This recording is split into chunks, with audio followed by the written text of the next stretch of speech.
Mapagpalang araw sa ating lahat. Ito ang ating daily devotion. Tungkol ito sa isang tanong na, bakit niya tawag si Jesus na Logos? So, in John chapter 1, verse 1 to 3, in the beginning was the Word, and the Word was with God, and the Word was God. He was with God in the beginning. Through Him all things were made. Without Him nothing was made that has been done. Tinawag si Jesus na Logos na ang ibig sabihin ay salita ng Diyos. Dahil siya ang paraan kung paano pinakilala ng Diyos ang kanyang sarili sa atin. Bago likhain ng mundo, naroon na si Jesus kasama ng Diyos. Sa pamamagitan niya, nilikha ang lahat. Ang langit, lupa, bituin, dagat, hayop, maging tayong lahat.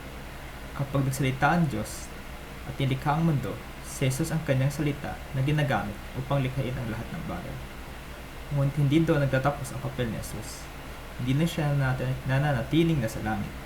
Ang salita ay naging tao at namuhay kasama natin. Ibig sabihin, bumaba si Jesus mula sa langit upang makilala natin ng mas malapitan at ipakita kung paano magmahal, magpatawad at magtiwala ang Diyos at mamuhay ng may kababaang loob. Sa buhay natin ngayon, maraming pagkakataong nalilito tayo, nasasaktan, nawawalan ng pag-asa. Kapag ganito ang naramdaman natin, tandaan natin na si Jesus, ang salita ng Diyos, na nagbibigay liwanag sa ating daan. Sa Kanya natin din matatagpuan ang sagot sa ating mga tanong at lakas sa ating mga kahinaan. Si Jesus lamang ay hindi kwento sa Biblia. Siya ay buhay at personal.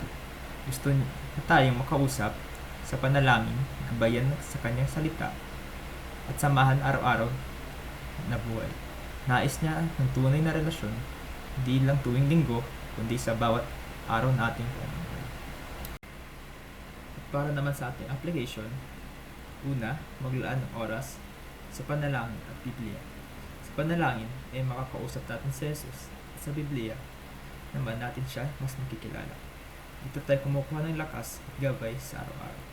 Pangalawa, isalamuha sa simbahan at fellowship. Napapalakas ang ating pananampalataya kapag kasama natin ang ating mga kapwa nananampalataya. Magkakaroon tayo ng suporta at inspirasyon sa paglilingkod kay Jesus. Tatlo, ikwento si Jesus sa pamilya at kaibigan. Ibinabahagi natin kung paano tayo tinulungan at pinahal ni Jesus sa simpleng kwento. Ihikayat din natin ng iba na makilala siya. Yun lamang po sa aking devotion sa araw na ito. Maraming salamat po sa inyong pakikinig. Pagpalain po tayong lahat.